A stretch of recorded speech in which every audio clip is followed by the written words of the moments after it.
জুলাই ও আগস্টের ছাত্র আন্দোলন ছাড়া গত এক দশকে নারায়ণগঞ্জে আওয়ামী লীগ বিরোধী আন্দোলনের আলোচিত ঘটনা ছিল ২৫০০-এর। ২০২৩ সালের ৩১ অক্টোবর অবরোধ চলাকালে সেখানকার বিএনপি নেতাকর্মীদের সঙ্গে পুলিশের সংঘর্ষ ছিল তখনকার সবচেয়ে আলোচিত ঘটনা, যার নেতৃত্ব দিয়েছিলেন নজরুল ইসলাম আজাদ।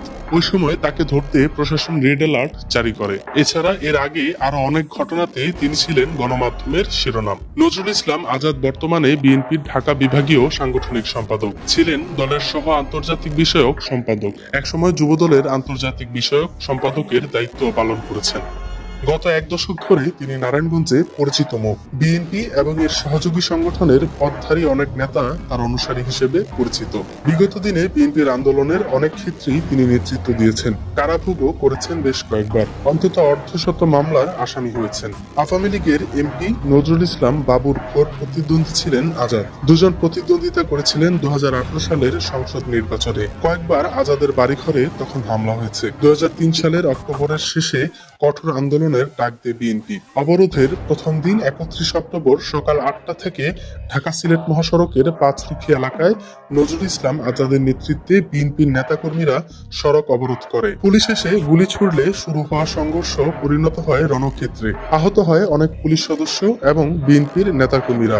এতে টনক নড়ে প্রশাসনের। ঘোষণা দেওয়া হয় যে কোনো মূল্যে আজাদকে ধরতে হবে। ওই ঘটনার পর রাজধানীর একটি হোটেল থেকে ১০ জনকে গ্রেপ্তার করা হয়। ২০১৮ সালের ৫ ফেব্রুয়ারি বিএনপির চেয়ারপারসন বেগম খালেদা জিয়াকে স্বাগত জানাতে ২৫০০ উপজেলার পাঁচরুখি এলাকায় বাড়ির সামনে থেকে গ্রেপ্তার হন নজরুল ইসলাম আজাদ। তাকে টেনে হিঁচড়ে পুলিশ ধরে নিয়ে যায়। এছাড়া রাজনৈতিক মামলায় তিনি আরো অনেকবার কারাভোগ করেছিলেন। আন্দোলনে মাঠে থাকার কারণে আওয়ামী লীগের হাতে বারবার আক্রান্ত হয়েছেন তিনি। ২০২০ সালের ১ জুন ২৫০০-এর ফতেপুরে দলের প্রতিষ্ঠাতা জিয়াউর রহমানের মৃত্যুবার্ষিকীতে যোগ দিয়ে বাড়ি ফেরার পথে আওয়ামী লীগের লোকজন লাঠিসোঁটা নিয়ে হামলা করে। এতে আজাদ ও যুবদল সভাপতি জুয়েল হোসেন সহ জেলা ছাত্র দলের সহসভাপতি মাহমুদুল্লাহ এবং আরো ১৫ জন আহত হয়। এছাড়া আজাদের বাড়িতেও তখন হামলা করে আওয়ামী লীগের লোকজন। ভাঙচুর করা হয় আসবাবপত্র। বিএনপির নেতাকর্মীরা বলছেন, বিগত দিনে নারায়ণগঞ্জে আওয়ামী লীগ বিরোধী আন্দোলনে আজাদের অংশগ্রহণ নিয়ে কারো কোনো প্রশ্ন নেই। আন্দোলনের পাশাপাশি